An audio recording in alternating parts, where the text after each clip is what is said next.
Menteri Hukum Supratman Andi Aktas menyebut pemberian amnesti dan abolisi terhadap Tom Lembong dan Hasto Kristianto dilakukan berdasarkan pertimbangan subjektif serta demi kepentingan bangsa dan negara serta menjaga kondusivitas nasional, terlebih dalam menyambut Hari Ulang Tahun Republik Indonesia ke-80. Demikian pula halnya pengusulan ke Presiden juga dilakukan oleh Menteri Hukum atas pemberian abolisi kepada Saudara Tom Lembong. Dengan demikian, konsekuensinya kalau yang namanya abolisi, maka seluruh proses hukum yang sedang berjalan itu dihentikan. Ya, dihentikan. Kalau kemudian nanti Presiden dengan atas dasar pertimbangan dari DPR itu kemudian menerbitkan keputusan Presiden. Dan kita bersyukur malam ini karena pertimbangan DPR-nya sudah disepakati oleh fraksi-fraksi, kita tunggu selanjutnya nanti keputusan. Pemberian abolisi menjadi babak baru dalam kasus Thomas Trikasih Lempong. Ya, dengan pemberian abolisi ini, pengusutan perkara korupsi importasi gula di Kementerian Perdagangan tahun 2015-2016 dengan terdakwa Tom Lembong dihentikan atau ditiadakan. Mantan Menteri Perdagangan Thomas Trikasih Lembong atau Tom Lembong divonis penjara 4 tahun 6 bulan dan denda sebesar 750 juta rupiah oleh Majelis Hakim Tindak Pidana Korupsi Jakarta Pusat dalam perkara dugaan korupsi impor gula. Pada sidang yang berlangsung 18 Juli 2025, Majelis Hakim menyatakan Tom Lembong terbukti secara sah dan meyakinkan bersalah melakukan tindak pidana korupsi sebagaimana yang didakwakan jaksa penuntut hukum. Hakim menyatakan tidak ada hal pemaaf ataupun pembenar dalam perbuatan Tom. Kini pemberian abolisi menjadi babak baru dalam kasus Tom Lembong. Permohonan abolisi yang disampaikan Presiden Prabowo mendapat persetujuan DPR RI.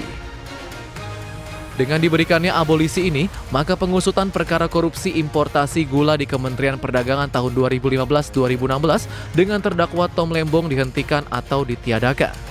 Dengan pemberian abolisi ini dipastikan Tom Lembong bebas dari masa tahanan di LP Cipinang. Jakarta, Tim Liputan IDX Channel.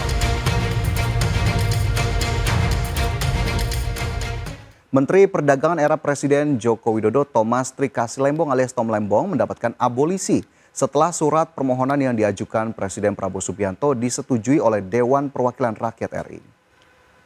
Wakil Ketua DPR Sufmi Dasko Ahmad menyatakan permohonan abolisi itu disampaikan Presiden Prabowo ke DPR RI lewat surat Presiden nomor R43 tertanggal 30 Juli 2025. Dengan diberikannya abolisi tersebut, maka pengusutan perkara korupsi importasi gula di Kementerian Perdagangan tahun 2015-2016 dengan terdakwa Tom Lembong dihentikan atau ditiadakan. Adapun abolisi termasuk hak prerogatif atau hak istimewa Presiden sebagaimana diatur dalam pasal 14 Undang-Undang Dasar 1945. Selain menyetujui pemberian abolisi terhadap Tom Lembong, DPR juga memberikan persetujuan pemberian amnesti atau pengampunan dari Presiden kepada 1.116 orang terpidana, di mana salah satunya adalah Sekjen PDI Perjuangan Hasto Kristianto. DPR RI telah memberikan pertimbangan dan persetujuan terhadap surat Presiden nomor R43 /Pres 07/2025 tanggal 30 Juli 2025 tentang permintaan pertimbangan DPR RI atas pemberian gerasi atas nama Saudara Tom Lembong. Dan pemirsa, Satgas Pangan Polri menetapkan 3 tersangka kasus beras oplosan. Ya, ketiga tersangka diduga sengaja menggunakan beras kualitas rendah yang dikemas dengan label beras premium. Ketiga tersangka berasal dari PT Food Station Cipinang Jaya. Ketiganya adalah Direktur Utama PT Food Station KG, kemudian Direktur Operasional RL dan Kepala Seksi Quality Control FP. Adapun merek beras oplosan yang dijual di pasaran dari PT Food Station diantaranya Setra Wangi, Setra Ramos Merah Premium, Setra Ramos Biru, dan Resik. Penyidik telah menemukan bukti yang cukup untuk menetapkan tersangka yang bertanggung jawab terhadap produksi dan peredaran beras premium yang tidak sesuai dengan standar mutu pada kemasan. Ditemukan fakta-fakta penyidikan sebagai berikut.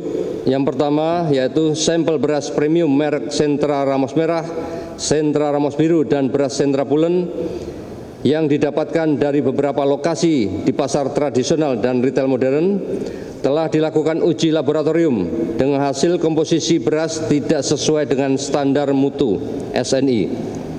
Beras premium nomor 6128/2020 yang ditetapkan Permentan nomor 31 tahun 2017 tentang kelas mutu beras dan Peraturan Badan Pangan Nasional Perbadan nomor 2 tahun 2023 tentang persyaratan mutu dan label beras. Di kantor dan gudang produksi PT FS di Cipinang, Jakarta. Ya, masih terkait beras oplosan, pemirsa, Menteri Pertanian Andi Amran Sulaiman mengungkapkan sebanyak 212 dari 268 merek beras yang beredar di pasaran tidak memenuhi standar kualitas yang telah ditetapkan oleh pemerintah. Beras-beras tersebut tetap dijual dengan label premium dan medium, tetapi melanggar batas kadar patahan atau broken rice yang telah ditentukan. Amran menyebut untuk kategori beras medium batas maksimal kadar patahan yakni 25%. Sedangkan untuk beras premium hanya diperbolehkan hingga 15%. Namun hasil pemeriksaan menunjukkan kadar patahan sejumlah merek mencapai 30 hingga 50%. Amran memastikan pemerintah menyatakan sikap tegas terkait maraknya peredaran beras oplosan yang tidak memenuhi standar mutu. Contoh, medium itu brokennya 25%. Kemudian untuk premium itu 15%. Dari hasil pemeriksaan 268 merek, ada 212 yang tidak sesuai standar yang ditentukan oleh pemerintah. Brokennya ada yang 30, 35, 40, bahkan ada.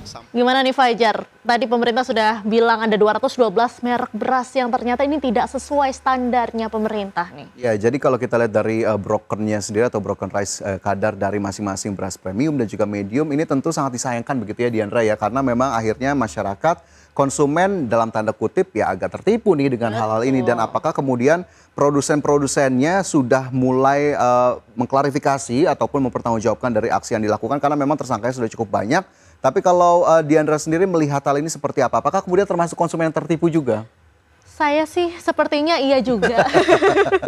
Jadi kan kalau ada kasus-kasus seperti ini tentunya kepercayaan publik kepada pemerintah ataupun juga kepada produsen-produsen beras yang setiap hari ini notabene-nya kita makan setiap hari begitu ya. Ini kan juga jadi sangat menurun kepercayaan publik. Jadi memang akhirnya harus dikembalikan kembali kepercayaan publiknya, pemerintah dan juga produsen, kemudian juga tindakan ataupun dalam kalau kita sebut ya hukumannya begitu ya, atau tindakan tegasnya juga harus diberikan kepada oknum-oknum nakal yang memang melibatkan sejumlah pihak. Baik, kita harapkan ada solusi yang nyata dari hal ini. Dan